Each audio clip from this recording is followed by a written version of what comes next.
You're now listening to the sound of seagulls circling a idyllic 1950s town straight out of like an Italian neo-realist. Whoa, hold on. Just sorry, let me listen to my block. Just talked about this before. Wait, Ben, you're still listening to your block? What? I thought that's what we're talking about. Now, for people who don't know, Ben carries around, it's like a brick, it's a block, and he just likes to listen to it, and it tells him, like, you have friends now, Ben. Talk to them. It's been an important part of my life. Everybody loves you. You don't have to burn them. My block is integral to who I am. Right. We've never talked about it on the podcast before, but Ben is always listening to his block. Yeah. So you go ahead, pal. Listen to your block. Thanks, Nathan. Thanks for understanding me. Silencio Bruno. That's what my block said too. Oh man, didn't Silencio Bruno just feel like, all right, we need a thing in the screenplay to go back to. What's it gonna be? It needs to have like we need a hook, a thread that. Yep. This whole movie kind of felt like that was the level that the screenplay was written on. Yeah, and wasn't it probably the name of Alberto's father? Isn't that the idea? Probably, but I don't know. They could have said that. I mean. They sort of gave us 2 and 2. I don't know. They could have done something. No, I don't think they gave us 2 and 2. Yeah. No. I think that's something that you could argue, but I think that's like a headcanon kind of thing. Right. More than it is we gave you 2 and 2. Oh man, the headcanon on Luca, the expanding universe. Exactly. We've done nothing but imagine new stories set in the Lucaverse. So, I can't wait until new gay stories. Well, that's all headcanon in my opinion too. So Hey, we'll talk about it. We're here to talk about Luca. And the reason we're talking about Luca, which is a Disney Pixar thing, for those of you listening 6 months from now who are like, what are you guys talking about? I don't even remember that this was a thing. This was a minor Pixar movie that was supposed to be released in theaters, but then COVID came, and so it got thrown onto Disney Plus. Yep. And the reason we're reviewing it here in the current timeline is because it's the kind of thing that parents might want to turn on. Summertime, kids at home. Oh, a new Pixar movie and the Disney Plus app. Pixar's cool. Whatever. Let's try it. But at the same time, you have all these little think pieces about whether Luca is Pixar's first gay feature-length film. Mm-hmm. This is true. And one of the reasons for that is that it follows the plot template of a movie from a couple of years ago with Armie Hammer and Timothée Chalamet, or however you say that guy's name. Chalamet? How do you say that guy's name? Chalamet. Yeah, called Call Me By Your Name, which was a very provocative gay movie, very celebrated by the queer community. It was a gay coming of age. Gay coming of age. So Chalamet plays a 17-year-old guy who's having an idyllic 1950s Italian summer, I think. Like it's kind of in the style of an old European art film. And he meets this older man played by Armie Hammer, everybody's favorite Lone Ranger. That's Armie Hammer, right? That's right. Yeah. Also everybody's favorite guy with weird cannibalism allegations and stuff like that. And they have a gay romance. And Chalamet grows up and finds his place in the world and is really creepy and gross. And that movie is actually directed by a gentleman whose I don't remember what his last name is, but his first name is Luca. Right. And so this is seen as a direct reference to that. Right. And this being a coming of age story pretty naturally follows the same template. You could make you could make all kinds of arguments that it is just doing Call Me By Your Name. You could also make an argument that it's just doing The Little Mermaid. Right. Mm-hmm. And we're here to litigate it for you folks. So I want to talk a little bit about the history of Pixar. I think it's a really interesting story, but obviously we're going to talk about Luca. We're going to help parents navigate their way through this latest Disney disaster, or a fine, cute movie that you can watch with your kids. You'll find out. You just have to keep listening. But we're going to first, what is you guys' history with Pixar, your personal history? How do you feel about old Pixar? I think it's worth noting, when did Toy Story come out? I was about to look that up. I want to say 92 or 94 or something like that. I remember being an excited kid. Yeah, it's worth 95. Okay. So it's worth noting that we do not approach the Pixar story entirely from the perspective of parents or old people who this stuff was not principally designed for. There were there was a long stretch where these movies were made for us. We were always, I guess, a little bit old, except for maybe with Toy Story 1. Yeah, I was like 12. Yeah. But even by Toy Story 2, I remember it having the stigma of, it's a kid's movie and I'm a teenager. I still enjoyed it. But there was at least that tension, I think. I don't remember feeling that tension about it, but in any case, we were all kids when these movies started coming out. Yeah, I was super excited. I'm just going to jump in Yeah. because I remember I saw the trailer. I was like, what's that? I'd never seen computer animated anything before. Not like that. I'd seen super crummy computer animated Saturday morning cartoon shows like Reboot, which is horrible, but nothing like that. And so I just thought, man, this looks fun. Buzz Lightyear is like going down this Hot Wheels roller coaster into a loop onto a ball, whatever it was. And so we were really excited.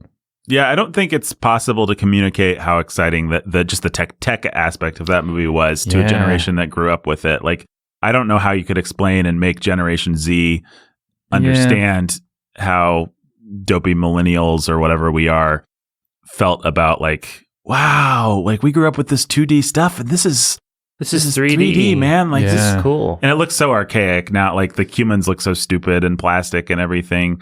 But man, Toy Story seemed so state of the art. And then it was like this funny buddy story. It had Tom Hanks and Tim Allen in it. Yeah. Right? And you grew up with like Home Improvement and Tom Hanks being cool. And yeah. And it was, it had Ernest playing Slinky the dog. And Yeah. Don Rickles. We were all big Rickles heads, right? John Ratzenberger. Yeah, we all loved the rats. We all called him the Rats. It was just funny. I remember how much my dad liked we were it. such Cheers fans. You know? Cheers, yeah. Although, strangely, my brain can't pull it right now. I want to say Arnold, but that's not right. Norm. Norm. As soon as you said John Ratzenberger, I wanted to just do it, but my brain couldn't do it. That's how big of a Cheers fan. I'm more of a Frasier guy, personally. But I like Cheers. Yeah, no, I like Cheers, too. I've still never seen an episode. I've never seen an episode of Home Improvement either, but I knew who Tim Allen was, yeah. Home Improvement was like the family show, at least for us growing up and lots of my friends. But I think if you watch Full House. If you watch Cheers now, you may or may not enjoy it, but you would be like, I understand why this is pinnacle. This is the pinnacle of sitcomery. Like, they're taking this and they are doing the best that you could do with it. Yeah. You watch Home Improvement and you're like, I guess people liked stupid things. I guess people wanted to see that hot girl hold up a screwdriver or something for Tim Allen. Like, it's pretty lowest common denominator stuff. But in any case, Toy Story was not lowest common denominator stuff. No. Toy Story. It's really fun. It was funny. Can make you cry. Mm-hmm. It had an awesome ending action scene, chase scene. Yeah. Yeah. It was just did everything you wanted. It was a complete movie. package. Yeah. And then, so Trace, take us through your journey with Pixar since then, Ben. You don't have to talk about every film, but sure. I like Pixar generally. I don't see everything. I haven't seen. There's some movies that I don't know how it is. I never seen Finding Nemo to this day because that was huge, but I never saw it. So someday I probably will. I've never seen what is routinely said is the best Pixar film. Like, it appears on all kinds of lists as number one, which is WALL-E, but I've never seen. That appears as number one, really? I thought WALL-E was pretty mediocre. People just love that first half an hour of WALL-E so much. The first half an hour was great. Yeah, and I've heard it fall. There's a pretty steep drop off. Again, I've never seen it, but I think that first half an hour really spoke to. Maybe it's the messaging. There's kind of a progressive message, isn't there? Like, we're going to destroy the earth with recycling or something like basically. that. We're going to destroy the earth with recycling. It just didn't hold up as good storytelling all the way through. It was fun. It had some beautiful visuals and a great opening half hour. But what's your favorite Pixar movie, Ben? That's a hard one. You brought up The Good Dinosaur on this very podcast. I don't know if you're willing to stand on the I almost am. I enjoy that movie so much, and I find it so emotionally intense, and I think it's I'm probably just dumb, but dumb if I would put that at the top of my list. Not dumb for liking it. What would you say objectively, like, just has to be at the top of the list? It's probably Inside Out. I don't know how to top that one. I would have said The Incredibles before that one came out. Yeah, well, they're both certainly in the running. Yeah, it feels lame to go with The Incredibles, but there's a reason to go with it. It's what, if you put me in a corner and I had to save one of these for posterity's sake. I'm guessing a lot of our listeners man. are like, So much Incredibles, fun. like, come on, why are you guys even having this conversation? It's Maybe so. Maybe so. No, yeah. The Incredibles is awesome. It's like the superhero movie you were always waiting for. well, in some sense, it's the victim of its own success because there's the culture has been so swamped with that kind of stuff and the kind of meta takes since then that it's not able to hit with quite the potency. But it's a testament to how great a movie it is that it still actually hits pretty well when you watch it now, even at 10, 20 years down the road. it's almost 20 years old. Yeah. And so you just Wild. think almost 10 years before Marvel, right. the MCU or anything like that. When was Spider-Man? When was Sam Raimi doing? Spider-Man would have been That's in the 2000. No, I always want to say earlier. I always get the 90s and the early aughties. It's not confused. it's not pre-Matrix Spider-Man.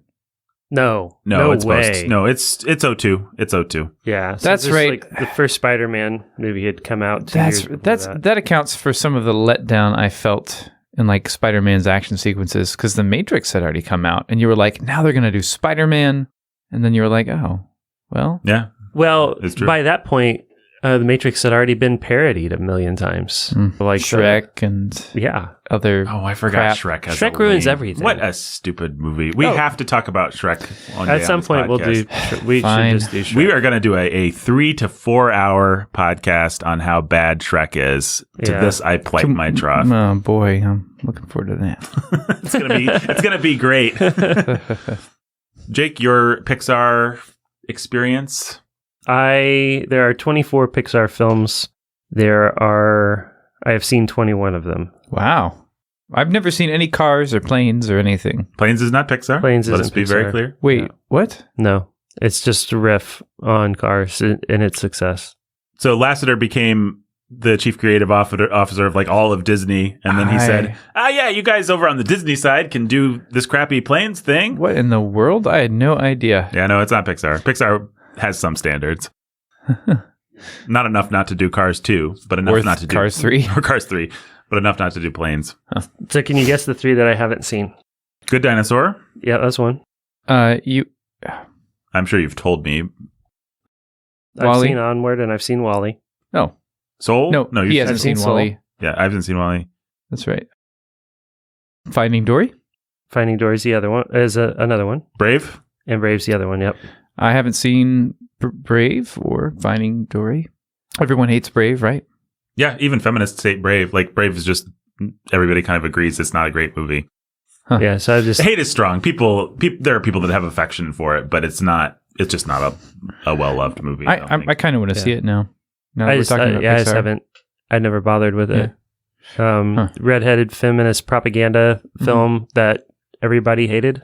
I know, including right? Anti-feminists and feminists. Like, why would I bother? Right. We can all unite as a culture and say Brave Sure. was meh. Yeah. So that, and then I never saw. I don't know.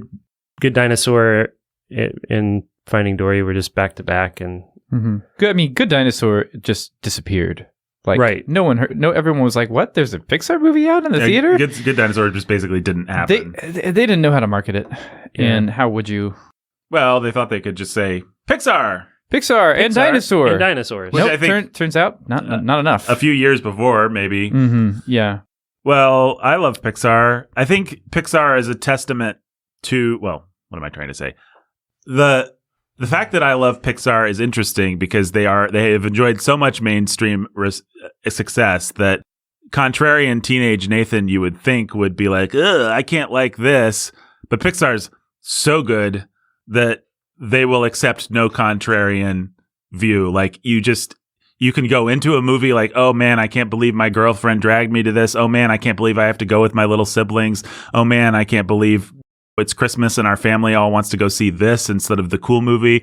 And I've been in most of those situations, if not all of them. And it's like they win every time. It's like, Yeah. I don't want to be here. I don't want to watch this. And then they're like, let me just saw open your chest, rip your heart out, and force you to like and, this. and steal it and do whatever I want with it. It's true. It doesn't matter what. Oh, Coco, this whole concept seems gross to me. I don't like corpses. This is a beautiful, fun, exciting. Cut to 2 hours later, tears streaming down his face. the only real miscalculation I really think is Up when it comes to that sort of thing, because they did it so effectively in the first 5 minutes of that movie that they left me feeling just used and abused. Well, Up is an interesting case for me because I turned it off after that and I went to bed. I was watching it at home and I was so devastated. It was like, okay, well, that was a devastating short film. No, I'm not really interested in watching some old guy with some balloons now. Right. Mm-hmm. And so I saw it in theaters with my wife. Yeah. So just like, or maybe even, so what was that, 2009? So yeah, I think Amanda and I just saw it in theaters. For me, I was 11 when Toy Story came out, and you just growing up with Pixar was unironically liking Pixar movies to, these are cool, fun date movies. Especially, you're a Christian now and you still need to see a movie from time to time. It's a good date movie. It's a good date night movie, whatever, fun, family friendly. Well, it's a testament to how effective they are in telling real family films, real family entertainment for every age, like a classic Hollywood movie, like Hollywood used to be able to do. Pixar really is in the legacy of the people that made Wizard of Oz, or just some of these classics that we talk about. Yeah, Amanda and I watched Luca last night after we put the kids in bed, and it was fine. It's right? not, and it was nice. It was fine. It wasn't like, oh man, why are we gonna watch this movie? Mm-hmm. I tried doing that with Madagascar Part 2. Yeah, exactly right. Yeah, why are we wasting our time watching this movie without the kids here? It's like, no, this is actually probably, you can trust Pixar to just be a nice movie experience by yourself, with your wife, with the kids. Yeah, any iteration. You really can just be a man by yourself and enjoy it. It's better with your wife. It's better with your kids, whatever. But they throw it on at a college group, Yeah. You can have fun with it at youth group. Yeah, it's nice to be able to throw on a Pixar movie at a youth group event. No, there's going to be minimal references to the fact that people have butts and isn't that funny. Yeah. And as opposed to DreamWorks, which is that's the entire point. That's to use the vehicle of animation to groom your kids into sodomy. Yeah, honestly, it is all anal focused. It's profoundly disturbing when you start to watch DreamWorks animation, how obsessed they are with that one body part. Yeah. And there's just no other reason that they would be so obsessed except for they have bad consciences. The best spin you could put on it is they have bad consciences, and so they want to groom everyone to be just as perverse as they are. Yeah. The worst spin you could put on it is that they're an evil cabal of progressive jerks that want to corrupt you. So take your pick of those two. In any case. Seems like the same thing. They're subconsciously corrupting you, or they're just consciously corrupting. Yeah, it really doesn't matter. It's awful, awful stuff. But DreamWorks, pretty light on that kind of thing. Wait, Pixar. But DreamWorks. Yeah, sorry. No, Pixar, very... And by the way, while we're on the subject of DreamWorks, it really does make you hate Steven Spielberg. As an executive producer, as someone who has so much control, he has been responsible for... I love Steven Spielberg, but if you look at, we've been going through Proverbs at Church of the King. There's so many Proverbs about you will know a man by his friends kind of stuff. Be careful who your friends are. And Spielberg has just been associated with so many people who do that kind of thing. And also he just seems to like to do that kind of thing. So, right. And he feels like one of those Jewish people who really likes to take our Christian Lord's name in vain and make sure that his characters in his movies do that. So there are two places where Spielberg's been grooming us for his entire career, and it really makes him disgusting, even though E.T. is great. Anyway, that was a sidebar. Now, have I said what I think about? Yeah, I said what I think about Pixar. I love Pixar. I have some big blind spots when it comes to Pixar. I've never seen WALL-E. I'm just looking through the list here. Never seen The Good Dinosaur. Never seen The Good Dinosaur. That's a big blind spot.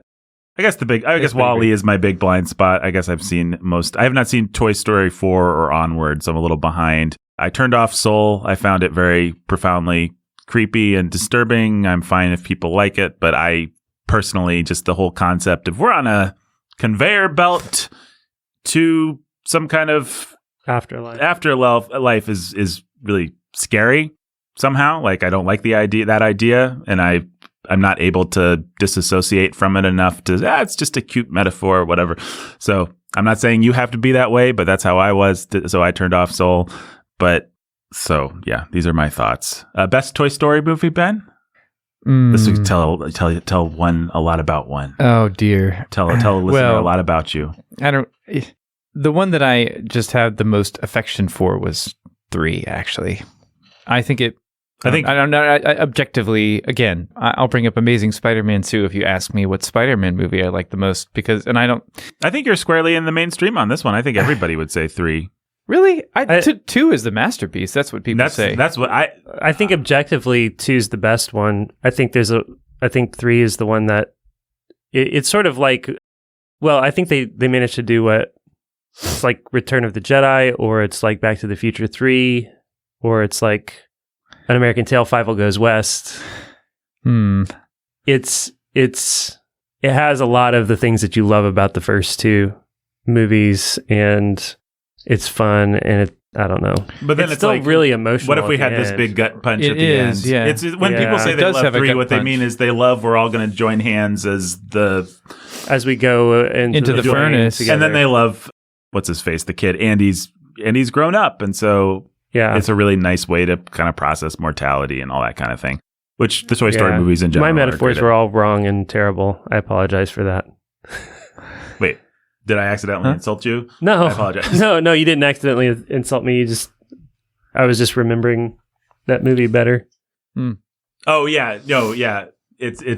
Oh, what? I know what you mean, but... Yeah, the direction I was going was more like they figured out the things that people like about and just sort of reprocess them, but they did take things farther, and that's right. Well, that's what's weird about the movie, though, is that you remember it that way. I think you're actually getting at something, which is the first 2/3 of that movie are kind of Back to the Future 3, but then it's like if Back to the Future 3 ended with this awesome emotional Doc dies and Marty finds his place in the universe. Exactly. Exactly right. Yeah. I think it really tries to bring closure to the series. Right. And it does a good job. Yeah. And it's weird to me that they made a 4, and it's interesting to me that I've never bothered to. Well, they really did close it really well with Toy Story 3, and the only thing that they could do with 4 is subvert what they did with 3. And they do it effectively, and they do it well, but I don't really like it. Yeah, I think Toy Story 4 is a weird... It's so beautifully done.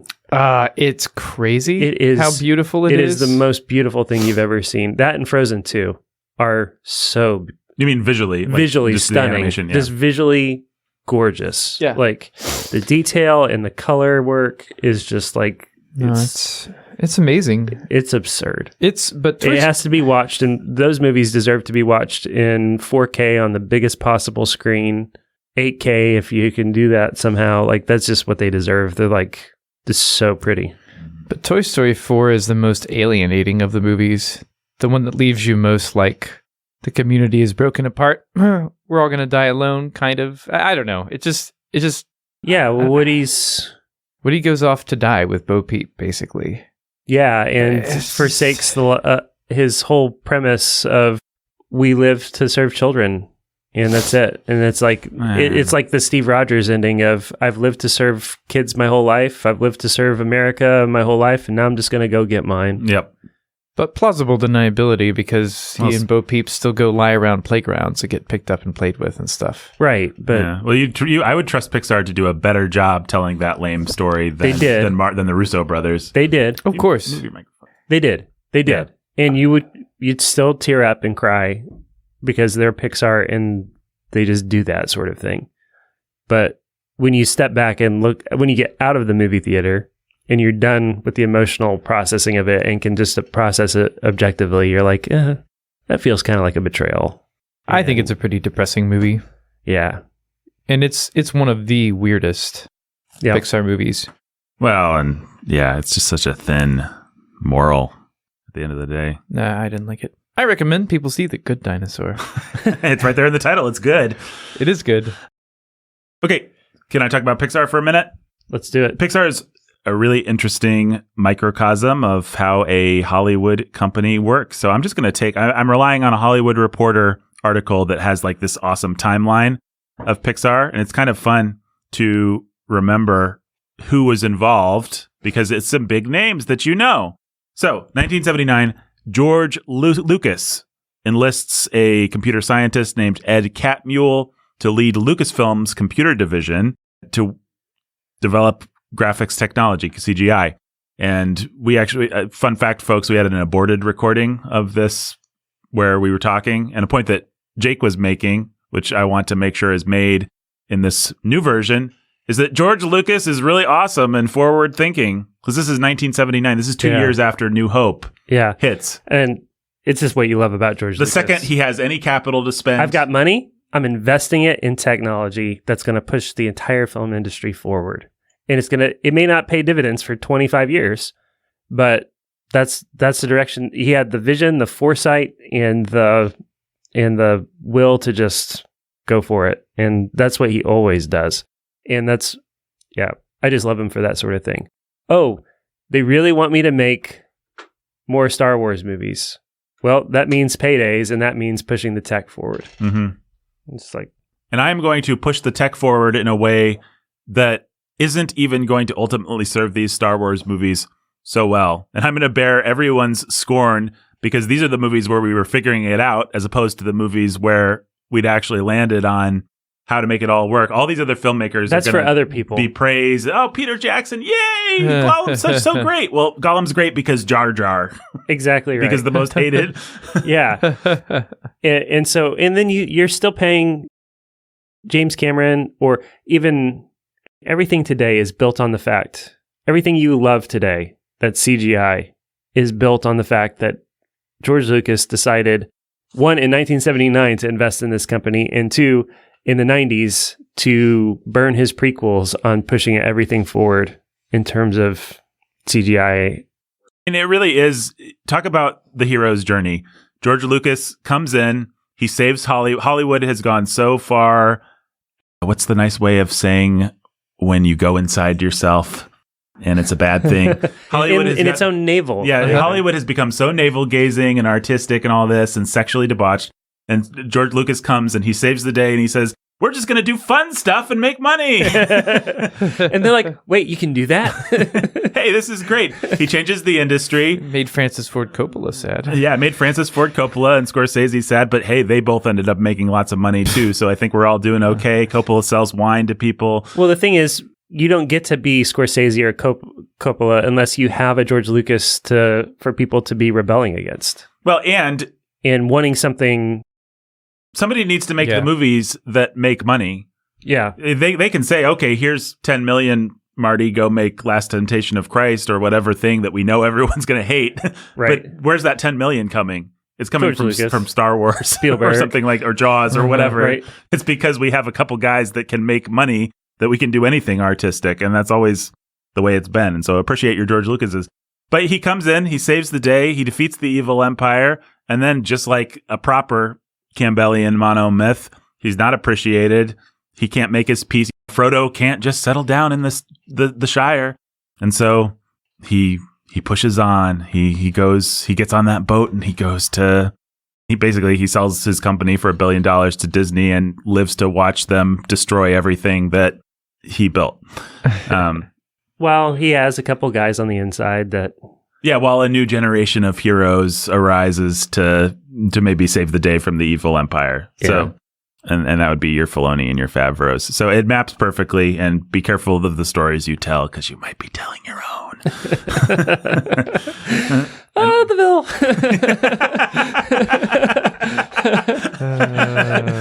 Which is why the Vil ends really happily. Maybe. So anyway, George Lucas is awesome. I love that it's 79 that he's developing CGI. It's like the second he has, in 76, George Lucas is nobody. He's a movie brat that they're thinking about, should we give money to him to do this Star Wars thing? The second he has influence, capital, and money, he throws it into into all kinds of things. Spend it. Yeah. invest it. And then another gentleman who's the same kind of forward-thinking gentleman, Steve Jobs, comes along in 86. Little Nathan is 1 year old. Little Jake is 2 years old. Little Ben is 4 years old. Can you do math? What year were you born? I'm learning. So Steve Jobs purchases Lucasfilm's computer division, launches it as a company named Pixar. That same year, 86, they make this short called Luxo Jr. It's Luxo's little lamp the iconic lamp. And then they go to work. And that's actually John Lasseter, who's brought in as a creative, as an artist to do this. He does that short. It wins the Oscar for Best Animated Short. 95. And here's the thing. Disney Renaissance is happening. Right. The 2D animation stuff is like back in power. Like, and these guys are like, yeah, we're just going to be what's next. Like, we're not investing in that. We are not going that direction at all.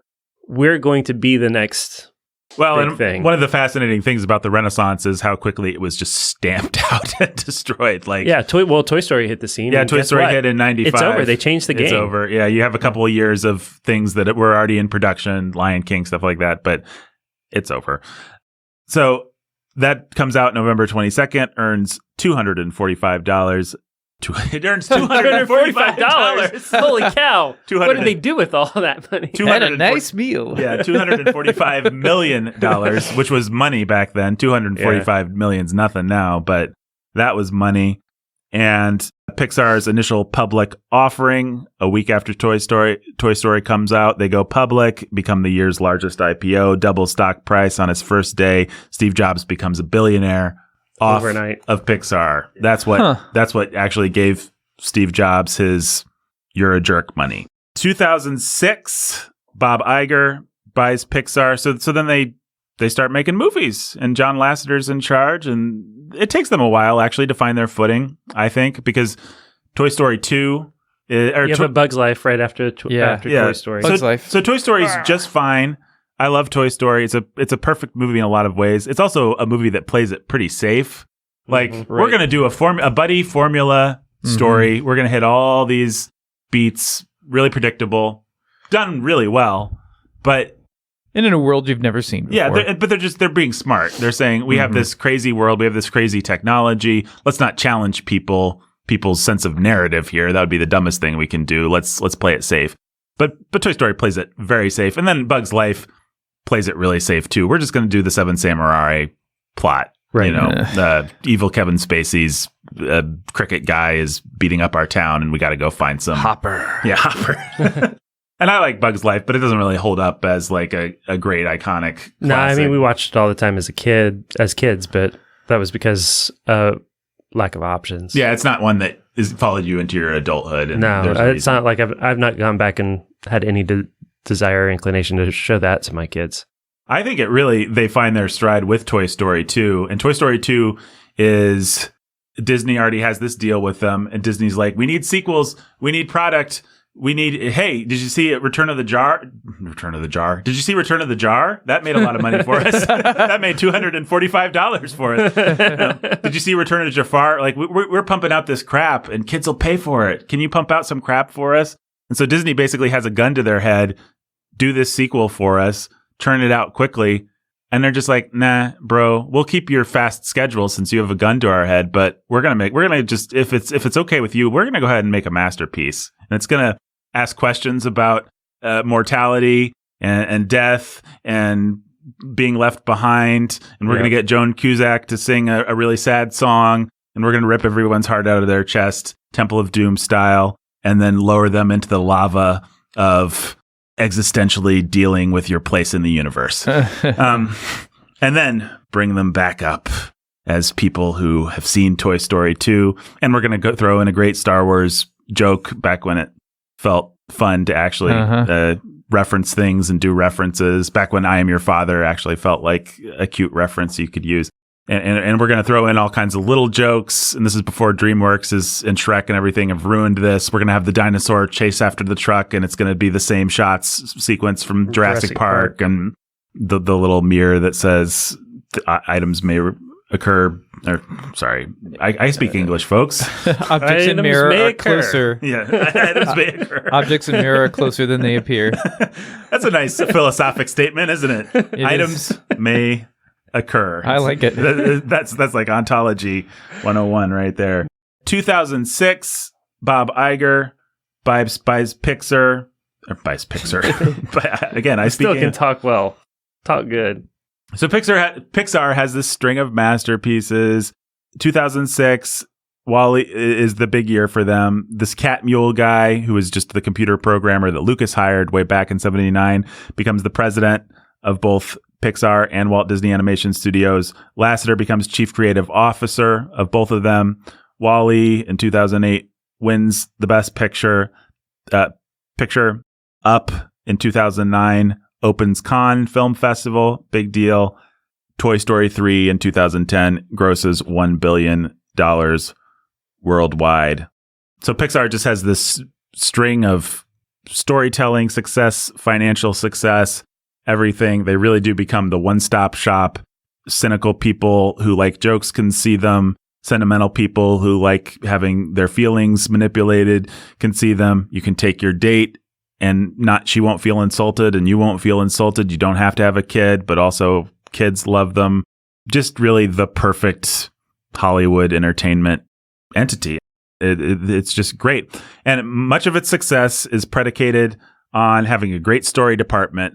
And as much as Pixar has done all this PR over the years about like, we're all open-handed and we live in a big Google kind of complex. Super collaborative. Everybody's involved in everything and nobody can claim credit for any one thing. Yeah. The janitor made an offhand comment and now he's our chief executive, of whatever. Yeah, that's the narrative they want to tell. Never believe that narrative. It's never true it certainly wasn't true about Apple. It's only true about Warhorn. Yeah, it's only true about Warhorn.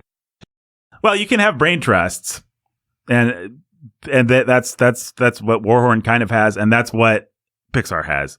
So Pixar had a group of 5 guys. They were literally called the Brain Trust, and it was Lasseter. John Lasseter was in charge, and then you had Pete Docter, famous as the director of Up and of Soul. And Inside Out, and Monsters University. And Monsters University. Sorry, no.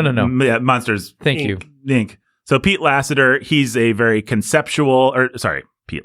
Pete Docter, very conceptual guy. He wants to ask big questions about the universe, about personality, about this kind of stuff. Then you have Andrew Stanton. And what is Andrew Stanton? Finding Nemo. Okay, yeah. And WALL-E. And then you have Brad Bird, who is famous for The Incredibles, also famous for going on to a career as a not animated director. Plus Ratatouille. Yeah, and Ratatouille. Yeah, and before any of that, The Iron Giant. And but really, and he was an animation consultant. He helped set the tone for The Simpsons and everything like that. He's just a big animation guy. But Brad Bird moved out of animation and into live action stuff. But obviously a genius. We've talked about him on this podcast before. Yeah. And the reason I said The Incredibles is because I think The Incredibles is probably what they're going to have to carve on his tombstone. I just can't imagine. I love Ratatouille even more, but I don't know. And The Iron Giant is maybe my favorite animated film. Right. And I don't disagree with any of that, but the first line of his obit when he dies will be is The Incredibles. The director of The Incredibles dies will be the headline. Yep. He would have to make some kind of masterpiece to exceed that. Yeah. To ever scrub that off of his tombstone. Mm-hmm. And then which his forthcoming musical may be. Yeah. If anybody's going to pull another one out of his hat, that's just genius. But you got to appreciate. So I'd say in the last decade, Bird has swung and missed as much as he's swung and hit. But man, he always swings big. Incredibles 2. I don't like it. I don't think that it's a good movie, but it's a swing. And I've never seen Tomorrowland. Apparently, it was a big swing, and apparently, it was a big miss. He always has something to say. He always has something on his mind, and he always. Except when he's doing a Mission Impossible movie. Yeah, then he was just like, say is, here's some fun action. Right, I'm going to make this as much fun as possible, and he did. Yeah, well, it's still that same conceptual kind of brain. Like, I love spy movies, I love action movies. What did Spielberg do? Like, how can I look at this, and how can I just polish it until it's just better than everything else? And he's just Brad Bird's a genius. And then there's a fifth guy. I don't even remember who he is. He's not important for our discussion today. But they had a brain trust of 5. And the problem is, well, there are 2 problems. Number one, Lasseter became the chief creative officer, not just for Pixar in 2006, 2007, but also Disney. His attention began to be spread all over the place. And you saw the fruit of that in like Frozen and in a lot of Disney success. Right. Lasseter was also consulting on their theme parks. He is just like, he's a genius and they wanted him everywhere. Yeah, but it meant that reason. For good reason. And it made everything better. But Pixar suffered a little bit. You started to see more sequels, more Cars 3 and. Yeah. Well, Disney wanted their name. Right. To be bigger than the name of Pixar at the end of the day. Yeah, and that's why they bought Pixar in the first place. It was not just because they wanted to add Pixar. It's because Disney couldn't stand being subordinated to Pixar. Well, people may have heard of a principle. It's called the Peter Principle, or I think Scott Adams adapted it into the Dilbert Principle. And it is that employees are promoted based on their success in their current position until they reach their level of incompetence and are no longer promoted. So the idea is that in any company or institution, people just keep rising until they become incompetent and the organization falls to pieces. And I don't think that that's always how it works or has to work, but I think that that's actually a good way of understanding what happened to Pixar. So Lasseter just keeps stretching and he just keeps being a genius. But then suddenly he's the genius who's in charge of everything and everything's okay. But there's a good argument for keeping Lasseter on as just your Pixar guy and letting Pixar just be awesome. As opposed to everything being okay. There's not a good corporate argument for that, but there's a good artistic argument for it. But hey, we're here to make money. Mm-hmm. But what happens in 2017 is that the Me Too movement sweeps the nation. Lasseter gets Me Too'd. It's a mild Me Tooing. Like he was hugging female employees too long. He was creating an environment that was on blah, blah, blah. It's not like he had any kind of perverse act that you could really pin on him. And it's Disney's PR machine. They didn't go super public with a lot of what it was. But in any case, he goes on a sabbatical. And at the same time, in the same year, Skydance decides that it's going to start an animation department. Right. And a year or two later, we find out that Lasseter has become the chief creative officer of that. Of Skydance Animation. And that he's brought over Alan Menken, and they've got a bunch of projects slated to start coming out in 21 and 22. So basically, Lasseter, being a genius, realizes, oh, I'm not coming back. Disney's got a brand to maintain. I may be on a sabbatical, but I better start having conversations with whoever I want about whatever price I want to save their company and make it awesome. And so that's exactly. Yeah, and Skydance's they have the Mission Impossible movies, they have the Star Trek movies, they have Jack Reacher and Terminator properties and Top Gun and G.I. Joe. And right. Stuff like that. So that's the kind of, so J.J. Abrams types of Annihilation was a Gemini Man, stuff that wasn't really great, but. Yeah. So they've worked a lot with Paramount Pictures, Jake just named a lot of sort of Paramount catalog titles there. They're like Bad Robot. Yeah. J.J. Abrams. Right. And that's all, that whole group is kind of associated with Apple as well. And you'll see a lot of Apple. So Skydance Animation just released its first short as an Apple TV exclusive. That's a Lasseter joint. It's 11 minutes long. It's called Blush. I haven't seen it. It's just there. But that's their like, hey guys, we're here and we're cute and we're cool and we're doing stuff. Right. And expect us to come out swinging big here in the next year or so. Right. Well, so returning to the Dilbert principle or the Peters principle, Lasseter's gone, and then everybody kind of gets promoted into places where they're not as good. So Brad Bird gets promoted into being a live action director. He's pretty good, but also he makes Tomorrowland and Incredibles 2 and a bunch of things that don't hit. I guess Incredibles 2 hit, but does anybody really love that movie? Maybe they do. I don't know. I don't love it. Kids love it. Yeah. Tomorrowland didn't hit. He's made at least one other that it's not popping into my mind because it didn't hit. Well, there's the Mission Impossible. Yeah, Mission Impossible. So Brad Bird's the exception, really. He did a good job. He's landed. But Stanton gets promoted to do this thing called John Carter of Mars, which nobody liked, and I would have loved to have liked it, but it just wasn't good. He gets promoted into live action, and it's a mistake. And they throw millions of dollars behind John Carter, and John Carter just doesn't happen.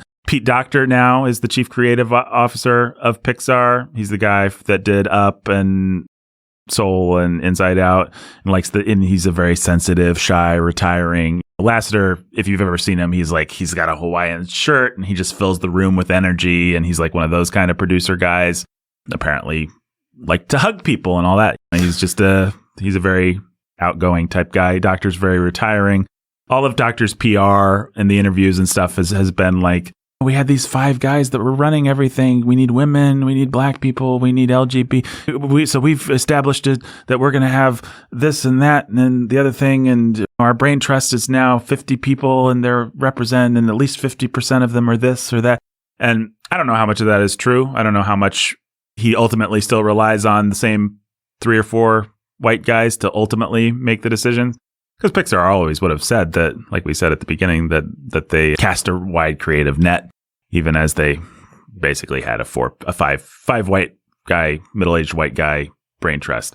So the group kind of fragmented. That was the brain trust. Disney asked for a lot of sequels and got them, including 2 Cars sequels.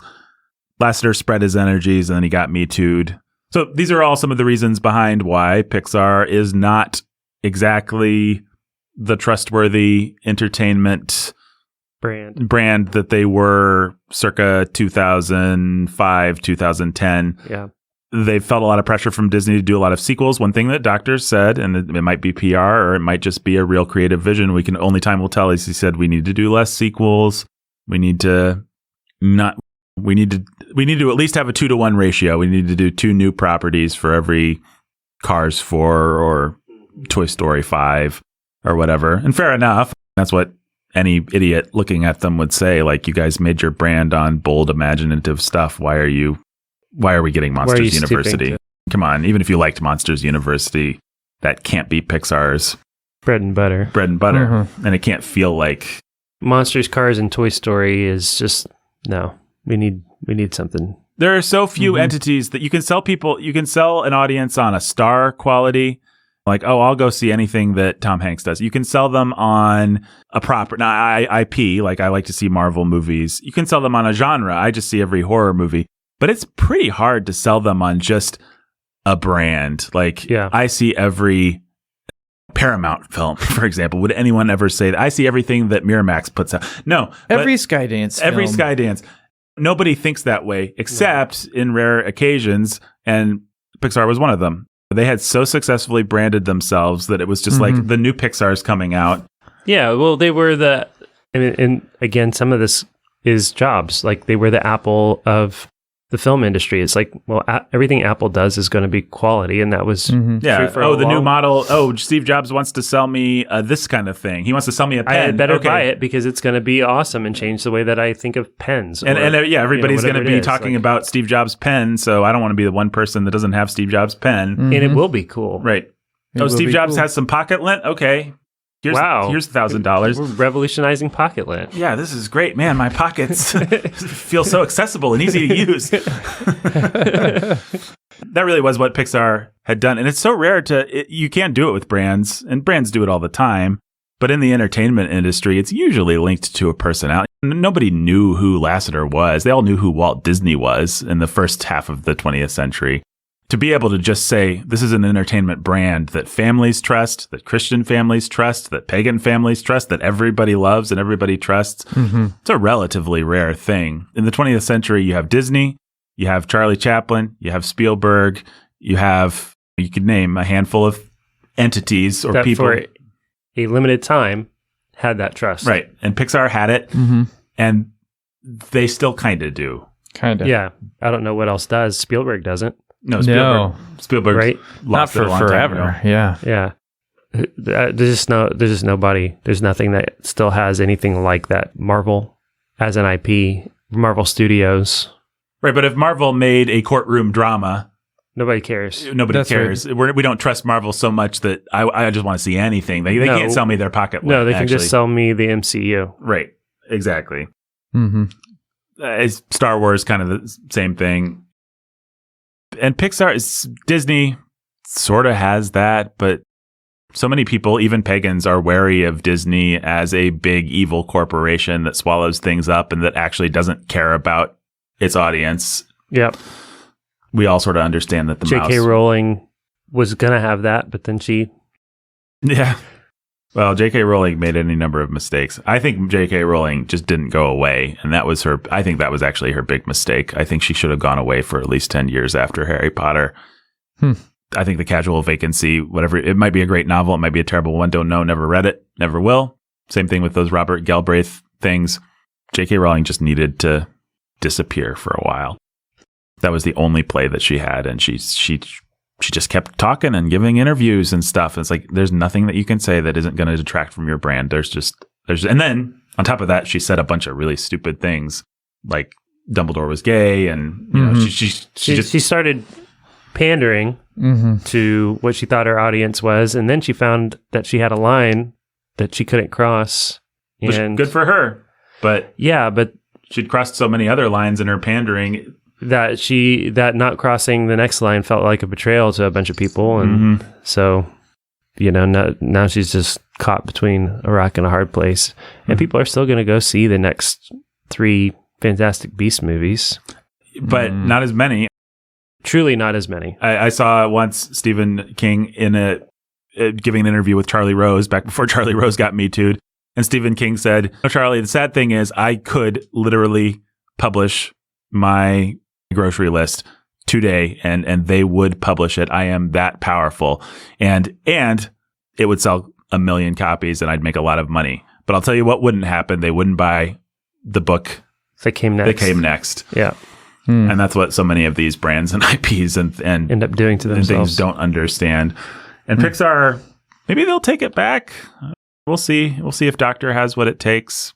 We'll see how Lasseter doing something else. Well, you know that Lasseter is going to have the longest leash in the world at Skydance. I mean, I read you Skydance's IP, and the projects in partnerships, they don't have anything close to what Lasseter has done. And he's coming over and saying, "I'm going to bring in Alan Menken. I'm going to bring over some of the very best Disney people, the very best Pixar people. You just let me go." And they're going to throw money at him, and he's going to, unless it's poisoned with his bitterness. He's a new challenger has entered the ring, and it's Skydance, and we'll see starting next year, what they do with. They have 2 movies coming out next year. Spellbound and what else? I had it up. I mean, Spellbound didn't look to me like Unleash Your Bitterness on Disney kind of a movie. Skydance specifically, but there's so little information about it. Skydance animation. Okay, yeah, I'm not looking at their animation. Luck actually comes out before Spellbound. So Luck in February and Spellbound in November. See, I don't think Lasseter has to be bitter. There may be reasons why he might feel bitter, but if he's smart, he won't lean into that at all. Because what Lasseter can actually do, if he really plays his cards right, and if he has a few big hits, he can attract pretty much the entire talent pool.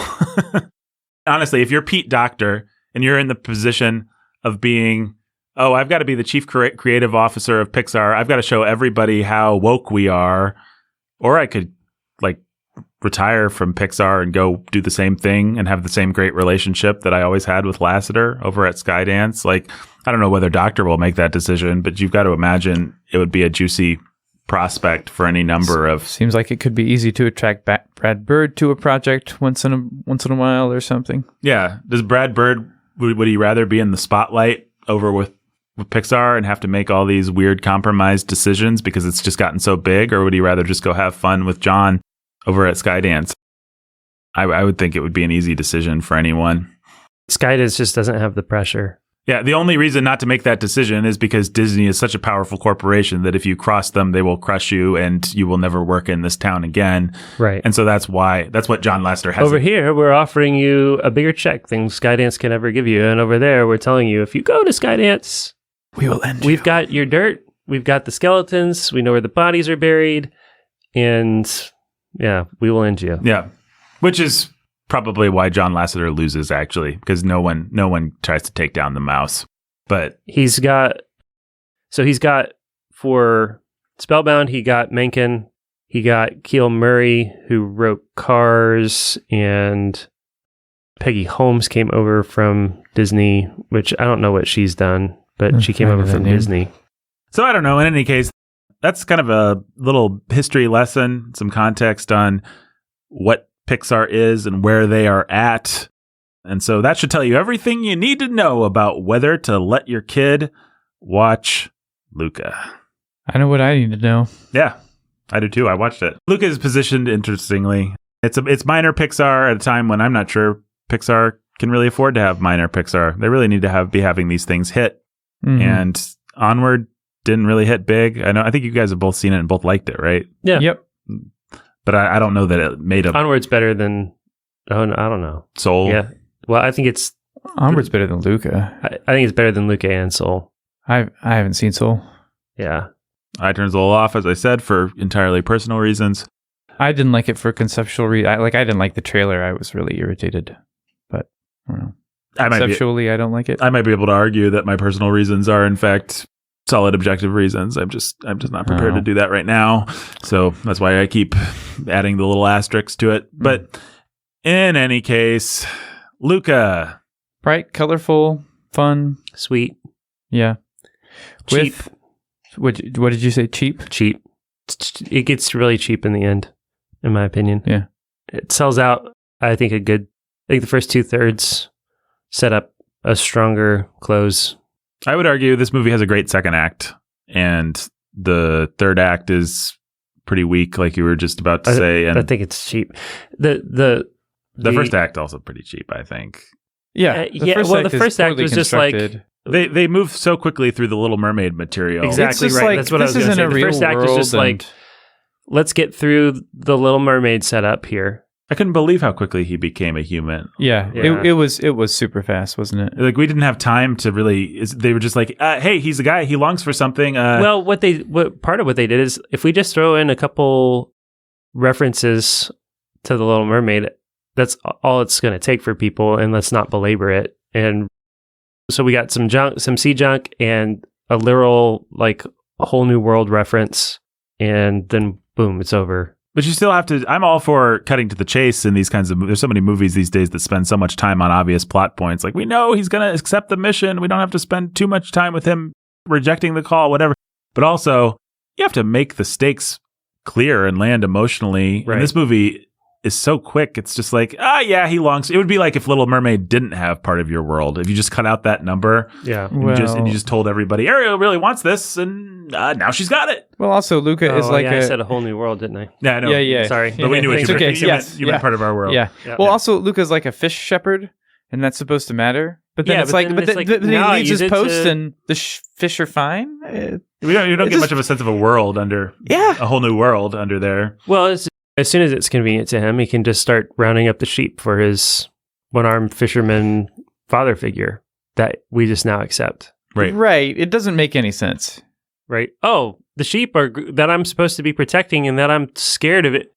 That they graze over here at this time of day. Yeah. Right? Yeah. I didn't think I didn't give that enough thought last night. There are a lot of really cheap things like that they just really want you to accept. Oh, I even said it out loud going into this. We are arcing out of the water, and as we arc out of the water, we go human, and then we come back in, and that's enough to dry us off, enough to be fully human. I said, as soon as they get into that town, all the rules will change, and the slightest touch of water will be a threat. Yeah, it's like, well, they got clothes on, and they just came out of the water, and suddenly they're human. It's just like morning dew does it to them. Yeah, the morning dew does it to them. The slightest, that is very splash cheap. of. But they can eat food which contains hydrogen content and oxygen content. I dare say, ice cream. Whatever. Yeah. It's just like you have to. You can get away with a lot of rule bending and stuff like this, but if it just can't feel like it. You can gesture towards rules that work that you don't explain, but you have to have it all figured out as the filmmaker, as the artist. Like you have to kind of know how it works, and then we'll go along with a lot as an audience. But what you can't do is just blatant say contradictions. I never really figured it out, and who cares? You want the story to work this way, right? And that's what it does. That's what it does. And they do the same cheap trick in the third act where it's like, oh, this village of sea monster hunting people with statues of killing sea monsters, and everybody's trying to kill the sea monster, is just suddenly, they won the race and we're going to accept them. Right. And mom and dad now, after all this time, are just like happy. They're happy to be in the above world. And they've learned a lesson about how bad of parents they were. And yeah, I felt like the whole time, like what? This wasn't earned. It wasn't earned. And if you're watching it the whole time because you're like, you read something about Is Luca a gay movie? Then you're trying to figure out the messaging. What you realize is the film doesn't know its own messaging, except unless it's the most, which I think it is, the most generic kind of messaging. It's not particularly gay. Which is a sweet little coming of age friendship story. And it's got its touching moments and stuff like that. And it still can jerk a tear from your eye, and it's just fine. And it's still going to have gay primed lines like, there will be some people who will never accept him, but I'll always be able to find the ones who do, which is like, in our context, that's just primed. That kind of line to...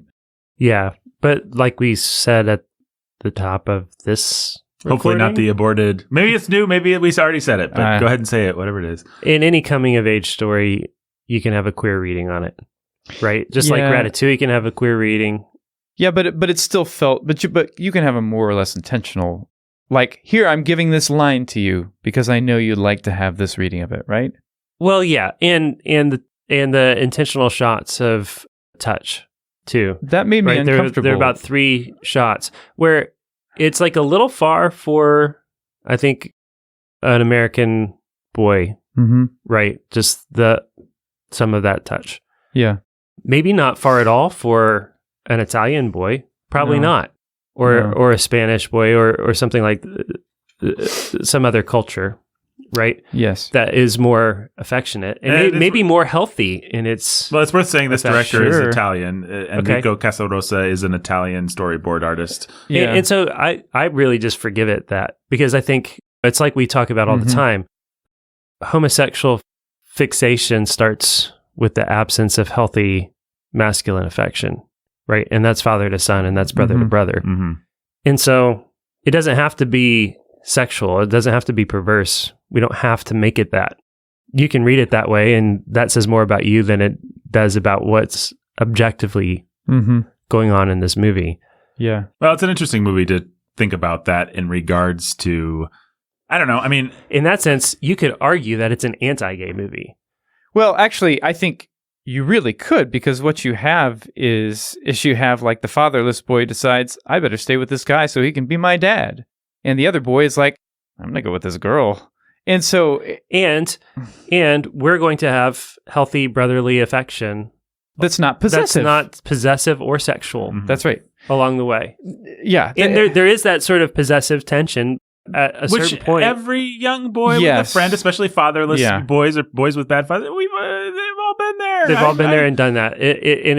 I was just like, okay, if this is gay, then me and all my friends were gay. And yeah, we were. We come from a gay culture and we didn't have dads, but we weren't gay. We weren't gay. It was just like, hey, you're fighting over who's going to be whose best friend. And then when girls come into the picture... Great. Like, my friend has a girl now. He doesn't want to spend time with me. That can be devastating for a boy that age. And then you have this like weird thing in middle school where it's like, man, I know how to get that friend back. It's that girl's a dog. And she could be the prettiest girl in school, but if I can get enough guys on board with the fact that she's ugly or that she's got some critical defect, then that's the end of that relationship, because my friend will succumb to that pressure. And it's not even conscious, but that is what happens. And I think that's part of the underlying psyche of some of those things that happen, some of those dynamics. Mm-hmm. Yeah. And so, I agree with you guys. I think this movie, in a weird way, by accident, it's interesting because the gay community is like, we death of the author. We can read whatever we want to on, because the director has come out and he said, this is not a gay movie. These are all prepubescent people who just don't experience sexuality one way or another.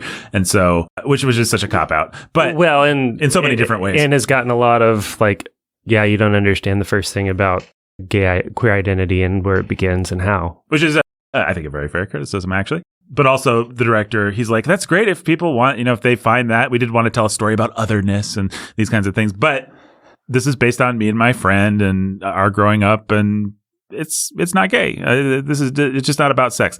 So that's his kind of cop out way of giving it to them and not giving it to them. Right. At the same time, which has made them say, we can still claim it as gay. Like it still resonates for us. It still works for us. And they have a point. Maybe you're more gay than you realize, man. Right. And so they're like, it doesn't matter what the author's intention was. It totally works as a gay thing. I kind of want to come back and say, it doesn't matter what the author's intention was. This works pretty well as a not gay thing. Like, yeah. And I think, like I said before, you can take it even farther and say it actually works pretty well as an anti-gay thing. Yeah. I think there's a mistake that Christians make. We are so queasy about the eroticization of our culture, the pedophilia that's rampant in our culture and the normalization of that pedophilia. And so it's like, well, I'm an older man in the church. I guess I better not put a hand on this needy young boy's shoulder because that can be read as sexually perverse.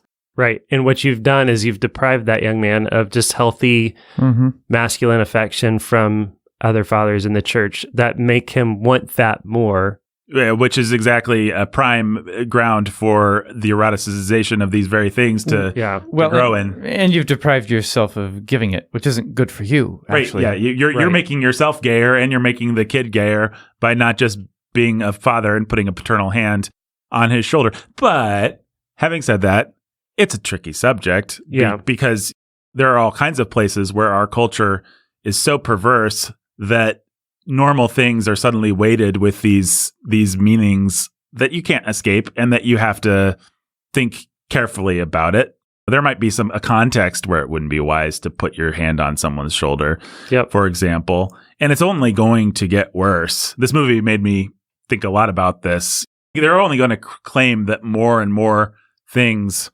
are erotic, and therefore we're going to feel more and more queasy about just doing normal stuff, about adults and children just having nice, kind. Yeah, but they do that with everything. They do that with David and Jonathan. They do that with Paul and the Ephesian elders. Right. And it's just like... never heard that one. You have to just put your foot down. Right. You just have to be normal. Yeah, and own normalcy and refuse to give up that ground. I think what we are going to see, here's a random prediction to stick in the middle of a movie episode, just as an example of this. I think BDSM stuff is getting more and more normalized. And I think eventually when a corporal punishment for kids is finally outlawed in America, it's probably going to be because they're going to say it's sexual as opposed to it's just violent. I've already seen these think pieces where they're like, you're perpetrating a sexual act that we all enjoy in the bedroom, obviously, on your kid. How dare you? Yeah, well, and there are places where that crossover is real. Right. But that doesn't mean we don't discipline our kids. It exactly doesn't mean right. It doesn't mean I can't put a hand on a needy young man's shoulder. That's right. At church. And so all of that to say, I actually don't mind anything in Luca. I don't mind the fact that he's holding on to his shoulders pretty tight as they ride their bicycle. All the stuff that... Oh, that I don't mind at all.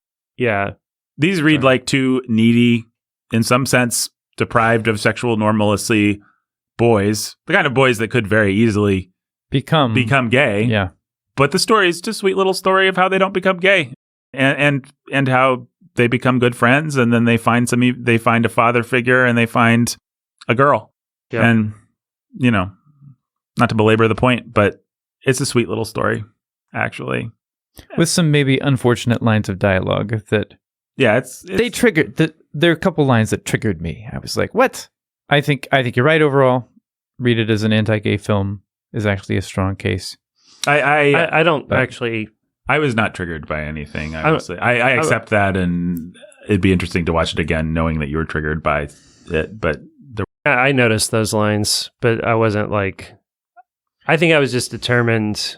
I'm not trying to say that this is, in fact, an anti-gay film, or that's the reading we should have, but I was determined to not accept that any kind of affection between these boys or anything about finding your place and your way in this world has anything to do with being gay.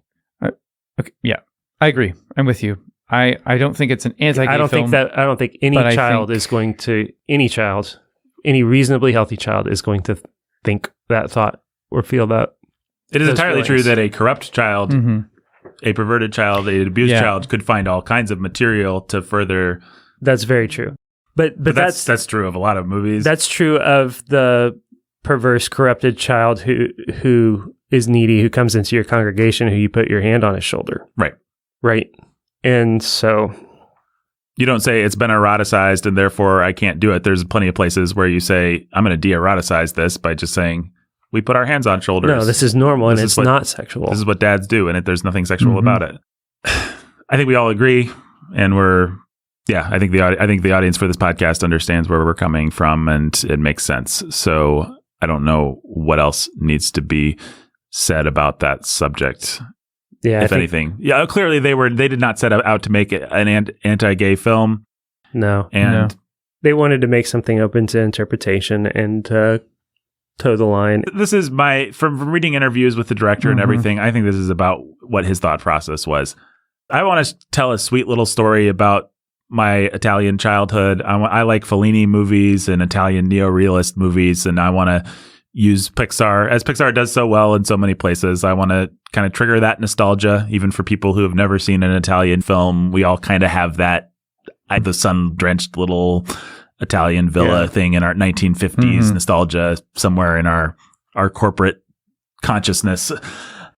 So I want to do that. I want to tell a cute little story about coming of age with my friends, and I would love for it to be open to all kinds of interpretations, whether it's race, whether it's sexuality. Like, I want to tell a story about otherness. I want to have as much plausible deniability as I can. I want to be able to tell people with a straight face. And I think as a director, I really believe this. I do not want to make a gay film, but I definitely want it to intentionally be open to that reading. It's like a kind of plausible deniability you build into the film. Well, sure, it can be. Right. That was never my intention, but if that's what you took. But I think you have to almost say it in a slightly nicer tone of voice when you portray it, because it's not like wink, wink, that wasn't my intention. No. I think he really thought. It's like, I'm going to make certain concessions so I can't be attacked. I think he really didn't want to make a gay film. No, I think he wanted to make a film about this generic thing called otherness. He wanted while perfectly understanding that lots of people will take a gay reading of it. Yeah, and while telling himself that's not my reading. He's married to a woman. I looked this up because I thought it was important to know. And knowing full well, and this is maybe the nastiest thing you could say about him, knowing full well I'm going to get more money and more creative freedom. They're going to be more inclined to let me do what I want on this movie if I can open it up to have a progressive reading. Our woke overlords are going to be happy and feel like we're hitting some progressive check boxes and all that stuff. And so I'm not trying to give the director credit and say that he's a good man or that he played this one in a righteous way. Far from it. I just don't think he set out to make a intentionally subversive homosexual movie. I agree. It's almost like he had a boring little story of his childhood he wanted to tell, and the best way he could do that is by throwing a homosexual covering over it. It's like that's the disguise that you have to put on. How do I sneak my normal story? Weird. It really is. I think it's like, oh man, how am I gonna get this normal story of like normal people past the censors?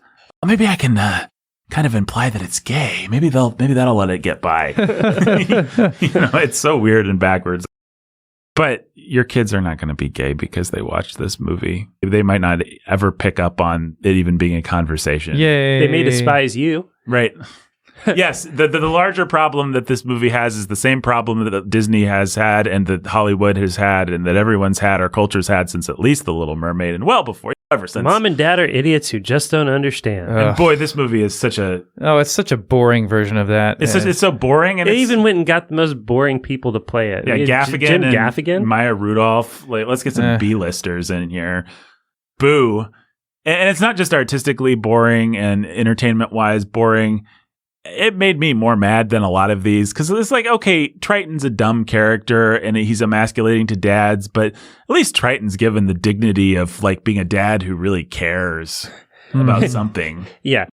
He's not just a bumbling, wandering doofus. He's got some potency. And Jim Gaffigan, like he's got muscles. He's got a beard. He's going to be able to pin Ursula up against the wall, you know? Right. And when he might be misguided in his discipline, but when he raises his voice, but when he's certainly able to do scary. it, it's scary.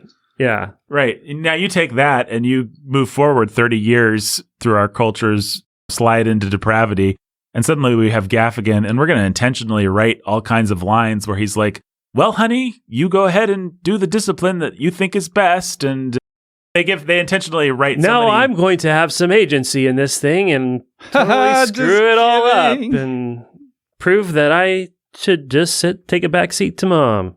And it's not even funny.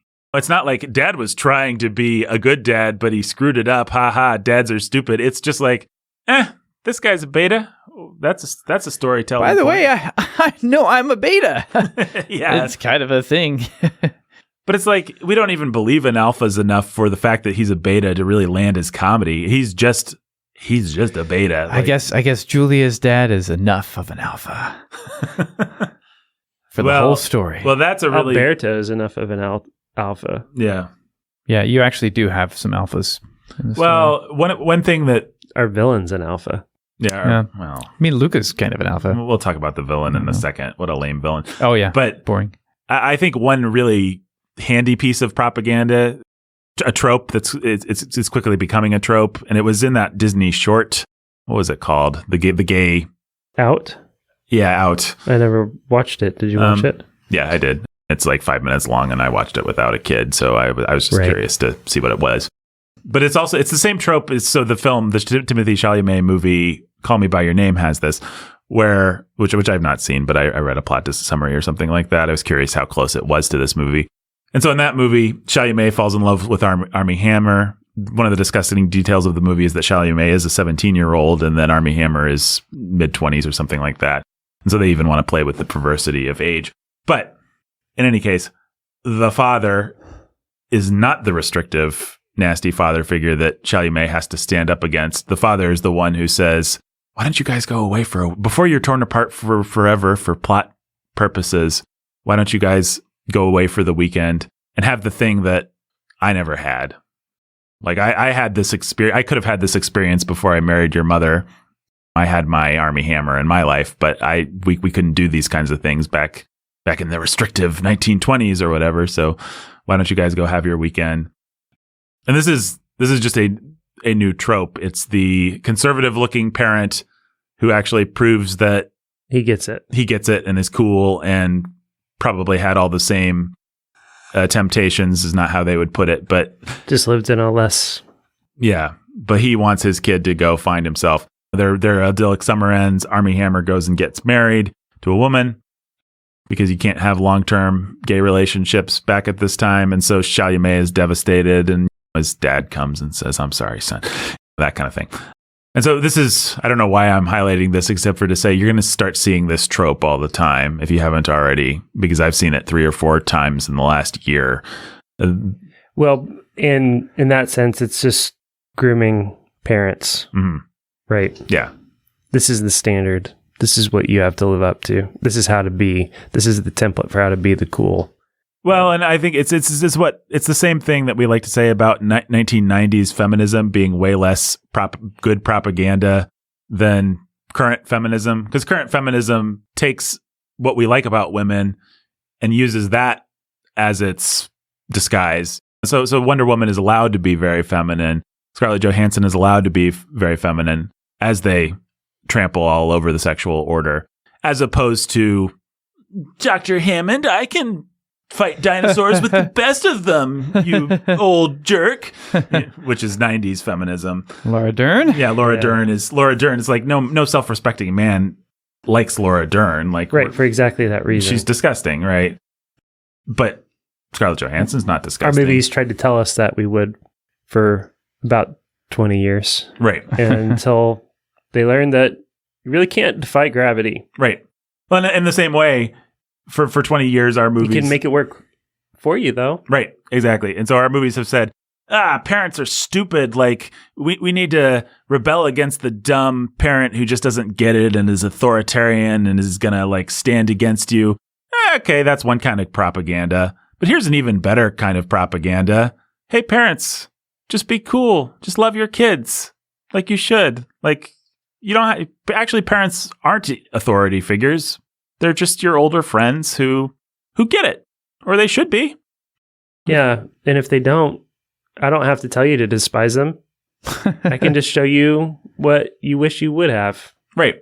Instead. Yeah. We don't have to say all parents are stupid. We just neuter the very idea of parents and then disguise it in a parent costume. Mm-hmm. And so it kind of feels parental. It feels like, we would all like to have a loving dad who understands us when something hard happens. Don't you want to be understood? Yeah. And so it's so much more effective as propaganda because it's not thumbing its nose at the truth. It's just kind of pretending like the truth doesn't exist, which is way more sophisticated, way better. The Gospel Coalition will start to fall for it. If they already haven't, they'll write stupid pieces where they're just like, the dad did. We should be loving as parents. Okay. We should be tender and understanding of our kids, and there's a lesson to learn here. Right. We should, obviously. Let's we don't just lay this groundwork. It can be one of the 2 pillars. Right. Just like they wrote pieces about, Wonder Woman had lots of feminine attributes. Ray had lots. Okay. Whatever. So this fisherman guy in the movie, the dad who looks burly and tough, but then really, he was never accepted because his arm, and now he gets it. He's immediately ready to get it. He's a softie. You're going to see that trope over and over and over. You're going to be sick of that trope. It's going to be one of the new things. You're going to see it everywhere. I feel like I just saw it somewhere else. I feel like I did too. I feel like I've literally seen it 3 or 4 times this year. I couldn't name the movies, but it's just like it's one of the new tropes. And it gets you. I like that trope, actually. We judged him, actually. It looks like he was going to be a hard line kind of guy, but he had his heart of gold, Well, there's the problem is there's a good version of that where you tell a story about a parent who actually learns, like, okay, I have to work a little harder to relate to my kid and not just bring a hammer down. Right. And there's also a good version of that where it's like, he is tough, he looks tough, but he was tender all along. Right. He was tender all along. He's just a good dad. Yeah. Yeah. Which is effectively when you give this movie the best reading, right? How it works. That's what you get. but meanwhile, you're stuck with Jim Gaffigan just playing I'm sorry to have to use this word, but I just don't know what else word to use. Such a beta, such a weakling, such a pathetic, emasculated. And then you have the mom character who's such a total zero of a character. Yeah. And her turn. So I always hate that turn. I always hate, like, we were against rock and roll, but then we saw our kid perform in a rock and roll concert and we're suddenly happy for some reason. And now we play rock and roll too. We're a rock and roll family. Right. Yeah. Like, I don't think I've ever bought that turn. Like, how many movies have I had to sit through in my decades on this earth where it's like the parents show up for the big performance, they're angry, they're like there to drag their kid and throw him into military school or something. I was opposed to the sexy dancer who was dirty dancing with my daughter until I saw him dirty dancing with my daughter. Wow, you guys are really good at sexually debauched dancing. Said no dad ever. I 100% approve now. It's like, I don't even know what is realistic about that. Like, what actual human emotion is that playing on? What dad has ever had that response? What mom has ever had that response? Or like the creepiest, groomiest version, which is Billy Elliot. I've actually never seen Billy Elliot. Good for you. Yeah. It's playing on the fact that you as a kid think, if dad could just see. This is what rock and roll is. If he could see it through my eyes, he would get it. If I could just get him to listen to the right rap song, hip hop song, then he would accept the whole genre. If I could just get him to watch, this one movie, I don't know. Right. Yeah. It's a nice fantasy, I guess. This kind of horror movie. Whatever. He'd accept the whole genre. If I could just show him the one thing that would make it all okay. Right. And the fact is, in real life, even if you get your dad to like the one horror movie, he's not going to like the genre. He'll just be like, yeah, that was okay. You proved that one of them was good. Now go to your room. Yeah, that Will Smith, just the two of us thing. That was cute. The rest of it's trash. Yeah, that's how a real dad would be. Just on general, like even a bad dad, just on general principle would land there.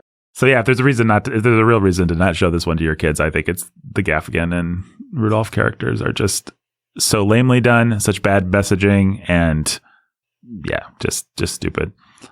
But I don't know. What else is there to say about Luca, guys? Not much. Well, we have to talk about the bad guy. Oh boy. What a lame. Do we? Yeah, that's part of the cheapness of this movie. I think Just a total Pixar, stock I think even character. Pixar in its prime has always had a villain problem. People say Marvel has a villain problem. I don't think Marvel has a villain problem. I think Pixar's villains are usually pretty bad. Sid. Yeah, Sid is just a generic bully. He's fine, but he's not a great character. Well, what's fun about Sid is his collection of horror toys Yeah, who turn out to be good guys instead. yeah. That's fun. Yeah, they do something fun with Sid, but he's not a great villain. No. Hopper is a really generic villain, and they don't like bullies. Who does? But it's just always like Pickaxe Pete. Was he a good villain? Pickaxe Pete is a good villain. Actually, I like his motivation. He just wants everything to be perfect. He wants Woody to embrace immortality, but go away from his purpose, which is interesting. But then they kind of do the same thing with lots of hugs and. I liked him. I mean, That was pretty. It was pretty fun. That actor just died. Lotso. Yeah, he did. What is his name? I know he was in Superman and some other fun little parts. Ned Beatty. Yeah, Ned Beatty. just died. Yeah. Oh, wow. Yeah. Yeah. Well, Steve Buscemi's character in Monsters Incorporated is Pretty a zero, lame. just a lame bully character. Exactly. Incredibles has a good villain. Yep. Yeah, he does. I don't feel like Pixar ever, for me, quite lands the gray villain thing, though. Like with both Stinky Pete and what is the bad guy's name? Syndrome. Yep. I feel like they do one of two things. Either they cast their villain as just a total one-dimensional bully, and it's kind of boring and unfair. Like, you just created this guy to be bad, which is squarely where Urkel in this movie falls. Like, he's just a one-dimensional, boring schoolyard bully kind of villain. But he is. I will say, in defense of it, it is refreshing to just have a straight up villain. I would agree with that, but it's Make it he's still interesting, super then. lame and uninteresting. you can make Emperor Palpatine's one of our favorite characters in all of cinema because he's just gleefully one-dimensional. Yeah, He screams about unlimited power as unlimited power. embrace the dark side. Okay, that's great. Nobody loves a one-dimensional villain more than me and more than us, but just to finish my point, on the one hand, they make the one-dimensional, and then on the other hand, they do this trick that I don't really like, where they say, actually, this guy has a really interesting motivation, and you can kind of see his point of view. But then they always they do it in a way that doesn't feel good to me. It's like they say, you can kind of see this, it's a gray world, and sometimes, and he's a bully. Yeah. Syndrome deserves to be blown up in the, the propeller. like Syndrome had a really kind of sympathetic point, and it drove him to be a bully. That's kind of always what, lots of hugs had an interesting point of view, and he was a bully. He was Stinky Pete. You can kind of see what he's arguing with. He's a bully. And maybe you can't in a children's film, but they never actually play with the tension of this guy has a relatable point of view, the whole kind of Thanos-y or name your favorite three-dimensional villain. Like, I love a good three-dimensional villain. I love a good one-dimensional villain. I don't love a 2.5-dimensional villain, which is what I feel like Pixar gives us. The Up guy, my understanding is he's kind of like that. He kind of has a point, but then he's just a jerk.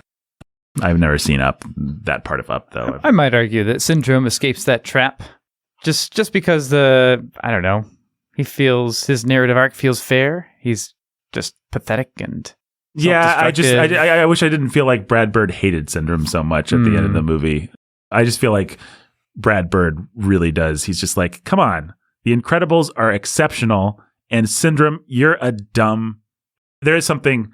I'm sorry, I know liberals say this, and I should never agree with them, but there is something fascist feeling about The Incredibles to me, and I love that movie, and it's great. And there's your provocative hot take that we will in no way litigate on this podcast, but there is that kind of Ayn Randian strain that. Well, runs, if you're the runs fanboy that thinks that they can dictate how the creative, awesome people, you think you can bolster your way to their level and dictate how they. Mm-hmm.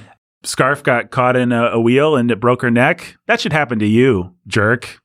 You don't get to be a creative. And it's just like, okay, well, I'm sorry that I'm doing a podcast about your work, Brad Bird. Well, and he does the same thing in Ratatouille where he's... Oh, yeah, you think you can criticize me? You should just be finding new things to praise. Yeah. It's like, no, I'll criticize you. We need critics. And he does it really well, and it's really interesting, and those movies are provocative, and you can spend all day talking about them. It's one of the things that makes Brad Bird great, but I don't always like where he lands and how he answers these questions. I'm glad he likes to answer them or ask them. It makes him more interesting than 90% of filmmakers out there. But I think his answers can be pretty condescending and Ayn Randian, if not fascist. No, he's not a fascist. I take back that word. But Ayn Randian is a good frame to put on him, at least. And she was kind of a fascist. So, Brad Bird is a fascist. That will be the title of this podcast. Okay. So, all of that to say, Urkel was kind of a boring villain. But his sidekicks, though, they brought the colorful fun. Especially when they just so easily turned on him. That's another That's completely so boring. unmotivated. Yeah. Just now we're going to bully the bully. Cheap. Yes, because we can. I guess. His reign of terror is over. He's been humiliated in front of all of us. Now we hate him too. Yay. We always did.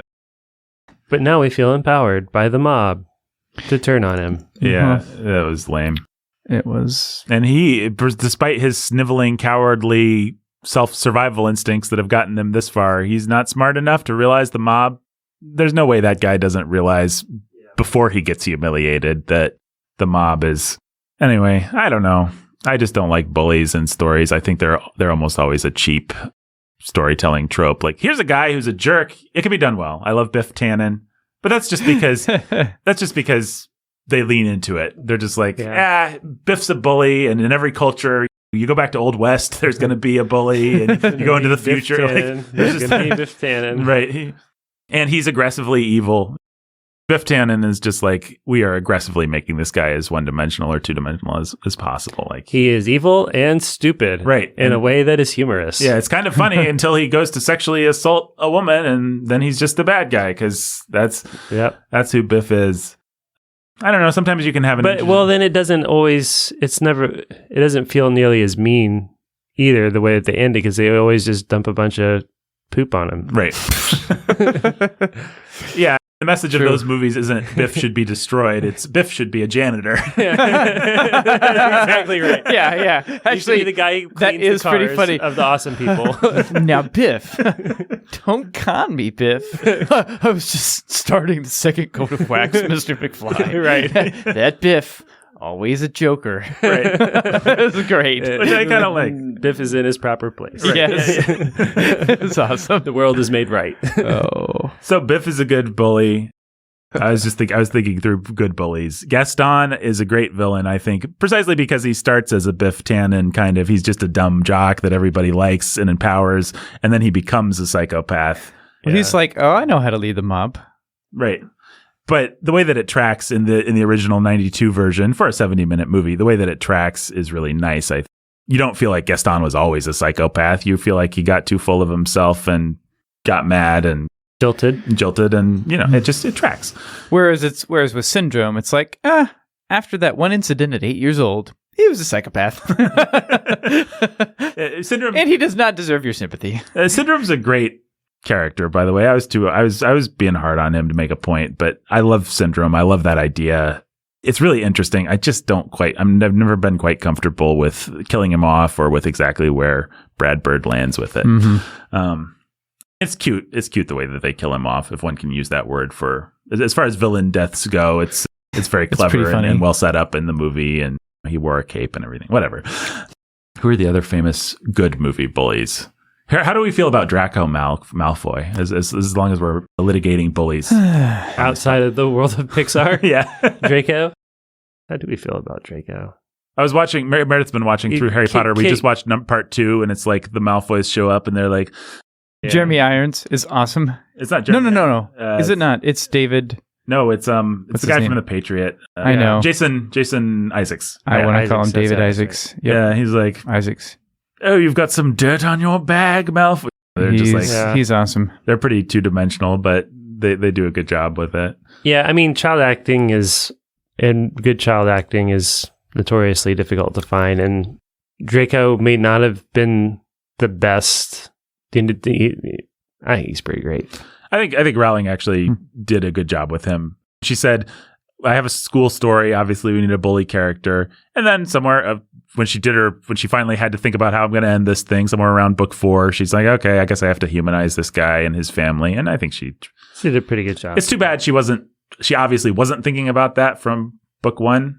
Maybe it's for the best. I don't know. Well, she wasn't thinking about that with Snape either, Right. who's your adult bully. Yeah, and in Your both teacher cases, bully. I think she has to work harder than if she'd done more work at the beginning, she would have had to do less. And Yeah, she had plotted it out right. better from the beginning, but she did a good job of recovering everything. Right. It could have been slightly more elegant if she'd always built it that way, but Yeah, but for what she has to do to back engineer it, she does a pretty great job. she's really a genius at back engineering things. So yeah, I think I love the little things in the later movies where Malfoy has to sit there next to his dad, and his teacher's up there and just hovering over the table, and he's going to kill her Right. with his dad's wand. Right. And he has to just sort of sit there and process this and his life, and is this really who he wants to be? And Yeah, I think she did a Is good job the- with that. figure he has to kill Albus Dumbledore, or Voldemort's going to kill him. Like, what a horrifying position, because his dad sucks. Right. What a Mhm. horrifying position to be in. Oh, that's nice. Right. In its way. Nicely told. Yeah, I would agree with that. So that helps us, our discussion of Luca. Now people know what to think. Now they do. What else is there to say about Luca, guys? I don't think it's actually been clear on this podcast what we actually think about Luca. Like, Luka Donkovic is a killer basketball player. Luka Malkovich Yeah, that's what got it. being Luka Malkovich. Yeah. Mm-hmm. It's a fine, sweet little film that is not up to Pixar standards in terms of story quality and shortcuts and cheap little tricks that they pull. But Minus the lame parents, I had fun with it. I had fun I with liked it. It was I thought fine. It was sweet. a sweet little I like the soundtrack. I like date some of the movie animation. thing with me and Amanda. Yeah. Yeah, it's okay. Fine to watch with your kids. It's going to be a 0. It's not going to be like, it's going to be a one and done. Yeah, your kids aren't going to want to come back to this probably. Yeah, they're not going to be like, oh, let's watch Luca again. No, they're just going to be glad that they got to sit and watch something colorful and fun. Mm-hmm. And Yeah. It might be a relatively harmless, like a weak batch of virus that you could use for some inoculation with the parents. In other words, it might be a good movie to discuss the tropes of the lame emasculated dad and the yeah. if you need a movie that just makes it really obvious and clear cut to have that discussion with a younger kid, this one might not be I'd rather use this one than The Little Mermaid for example, just because it's so clear cut here and so sort of sidelined. It's such a horrible caricature that you could just be like, hey, what do you think about the mom and dad in that movie? Mm-hmm. Why do you think that they made mom and dad like that? Right. Can you think of other places that they made moms and dads look stupid like that? And the whole notion of... Does that honor God? Is that a good mom and dad? Like, yeah. Really easy to have that conversation. Yeah. And to tease out the notion that when mom and dad forbid something, it must be because it's cool and awesome and mom and dad don't understand. Yeah. Which is just standard trope number 37 in these movies. But teaching your kids how to be fools. Right. Exactly. Mm-hmm. Like I said earlier, I think in this version of the podcast, we've been going through Proverbs and in Church of the King's sermon series, and it's pretty one-to-one, not what King Solomon says. He's like, you should listen to your parents. They probably know a thing or two. If they forbid something, it's probably because it will kill you and be terrible, and they understand that better. If you want to get ahead in life, you need to catch up to your parents. so that you can build on them instead of reject the wisdom they've accumulated over the course of their lifetimes. Well, one of the interesting and sad and depraved things about a movie like this is it doesn't even feel the need to do the work of saying, here's why we're scared of the other land. Like, here's the scary stories that we tell, or here's the misinformation that we have, or here's the time when Dad's fin got caught in somebody's engine or something. Like, it's just like, oh, well, obviously parents are restrictive and stupid and don't understand. Oh, man. Yeah. Yeah. It's boring. It's so boring. It almost, in that sense, I was wondering for a half second the other day, is this like a class parable or something? Is this like those people under the water? Like they don't educate their kids and they're scared of us land dwellers. I don't know. Well, again, the message is so muddled in that case, because then it's like the poor shepherds, they really don't understand the big city folks, which is not a message that Disney would ever want to. No, of course not. Of course not. I just think it's carelessly made. And that accounts for why you could even think that for a second. Yeah. It's a class parable wherein if poor people could just understand that rich people are cool. Oh, man. Oh, dear. It doesn't even really work as like a Montague Capulet.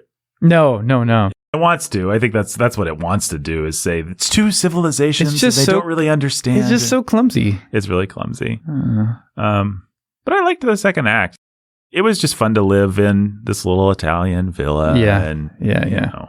It's pretty beautiful little Italian villa. Yeah, it has some of that European exoticism and some 1950s nostalgia that they managed to plan. Now, I will say, that reminds me, the name Miyazaki gets dropped in talking about this movie all the time. The director said... Talking about Luca? Yeah. Yeah, the director said, we were trying to do like a Miyazaki thing. And so people it's Pixar's attempt to do a Miyazaki thing. Now, what an insult. You should see. So apparently Jake and Ben didn't have this information, folks. No. You should see the look on their faces right now. Well, okay. I just don't see. I think I did think of... I'll give it this. I did think a little bit of My Neighbor Totoro. Because it's so much like, this is what it's like to be boys when you're this age and you feel like outcasts. And well, of course there's a villain because we have to have a dumb villain, but we don't care about him. We just care about this feeling of like being kids. But here's the thing. All those tropes, like we have to have a dumb villain, not having those things are some of the foundational, like the DNA the genius of Miyazaki. Like Miyazaki, he really would just make a movie where a fish person hung out with a human and they did boring stuff for 2 hours. And it would feel magical and beautiful. And there'd be no crisis. There'd be no... They wouldn't need it. Yeah. I know. They would need no lame villain. They would need no lame parents. That could actually be pretty cool and strong. And there just wouldn't be a conflict. There wouldn't be a hero's journey. There wouldn't be anything. He wouldn't need it. Yeah. Because that's not the story he's trying to tell. You wouldn't need to pretend and do all these cheap little tricks and things. And it's sad that Pixar wanted to evoke that the director wanted to evoke that kind of feeling, and that they just didn't have the confidence to just do it. Because they actually Or ability. Like, it could be done. I don't know if this guy could have done it, but... I think the question is moot, because I don't think he would have been allowed to. At some point, somebody's going to say, we're making this movie for an audience. It has to follow a formula. It has to have like a bad guy or a thing or a conflict. Like, what's your conflict? Fair enough. I ask those kinds of questions of us when we're breaking a Vil episode or a Chip and Lance skit or something. You have to ask those kinds of questions, but you also have to be willing to have the answer be, we're not doing that kind of story. We're doing something else. We're doing something interesting. And Pixar has the clout to take those kinds of risks, actually. Right. It's just one of the only companies in existence that could just say, we would like to be the American Miyazaki for this movie. We just want to tell a sweet little story where you just live with these characters and they do boy things. Well, now imagine what that movie could have been like. Like, that movie could have been awesome. And insofar as the second act of this movie kind of has a little bit of that feeling, that's when it's the best. You know, when he's just like learning about astronomy, and then suddenly we have a little cute animated sequence where he's like going through the stars, and it's very evocative music and stuff. Those little moments are nice, and it's what makes this movie worth watching, if it's worth watching at all. Which I'd say it barely scrapes into the worth watching category, but it does. Like, I would recommend watching this movie once. But when you think about what it could have been, it's kind of sad. Gosh, is there anything else to say? They need a job saying, no, you guys, you didn't get it. Not yet. Yeah, or Disney. It's like Disney with Sleeping Beauty. He's like, we always design these movies so well, but then our animation always looks the same. What if we just like actually made it look like a fairy tale? Like, what if we just did the thing? Yeah. You needed somebody at the top to say, you guys keep talking about wanting to make this as much as like a Miyazaki movie as possible. What if we just did that? Like, what if we just had the confidence to go for it? Scrap the villain, scrap the 3-act structure. Well, I mean, I don't know where I've seen this and what the actual stories are, but I've seen stories of Pixar actually being ready to release something and Jobs pulling a plug on it and saying, it's not there yet. It's just not. Yeah. Like, somebody has to be holding the bar. Well, and that's the kind of thing that Lasseter would have did done all right the time. And it's why there's a lot of people who've been paid good money to not talk about their experiences with Pixar because they came in with ideas. The woman who did Brave specifically and the person who started Ratatouille came in with concepts and developed them. And then Lasseter and his brain trust were like, nope, we're not doing that. And that was apparently their creative process, was just refine, which by the way is anyone's sensible creative process. But yeah, particularly with animation, is how you kind of have to work. So you can lean into it and make it work for you, or you can be DreamWorks. All right. Anything else to say about Luca? Ben? Nope. Anything else to say about Bullies or Miyazaki? Or nope. Gay parables? Nope. Jake, same questions? Bullies are such a lazy, socially acceptable villain. There, I repeated it. That's all. Nothing else to say. I hate bullies. I don't hate You them. love actual bullies. Right. Actual bullies I like, but bullies in stories, just almost always a lazy, I know, we already said I know that everybody hates a bully, and so it's just like, come on, guys. Yeah, it's like casting a Nazi as your villain. Exactly. It's like, okay, well, I guess we can all hate this person. We don't actually have to write a villain. We just say he's a Nazi. We don't actually have to write a villain. We just say he's the bully. That's not good storytelling. There are places to intentionally use shortcuts. Back to the Future might be one of them. Harry Potter might be one of them. Like you can use a shortcut smartly, but when your default is, I'm not going to do the work of writing something, I'm just going to take a shortcut, that's lame. Mm-hmm. And when you have, I mean, look, I hated high school and I hated school in general, but I don't have such a chip on my shoulder that I've like made my entire career out of getting back at those 3 things that happened to me. Like, I just want to ask, who hurt you? Director of Luca? Like, who is the jerk in your life that Urkel is based on? And why did you waste my time parodying him? Probably no one. Probably you just took a standard trope out of the lazy trope box and used it. Okay. Luca, it's a movie. You can watch it with your kids or not. And it took us 2 hours to tell you that. But I'll tell you what won't take us 2 hours is talking about our favorite person whose name I'm pulling up right now. They are the latest recipient of the Patron Choice Award of Awesomeness, and their name is Keith. Ben, tell us about Keith and how awesome he is.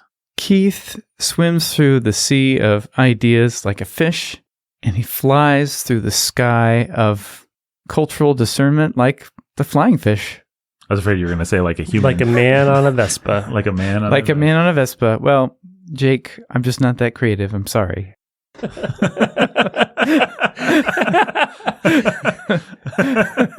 was a nice backhanded. Nothing better than a circular insult. All right. Well, Keith, you are our Patron Award of Awesomeness receiver today. Thank you. Thank you. Goodbye. Oh, and until next time. Silencio Bruno. The line that was designed to be memorable for this moment. Yeah, we just need a memorable thing. A thing that can be a catchphrase that people will... Boo.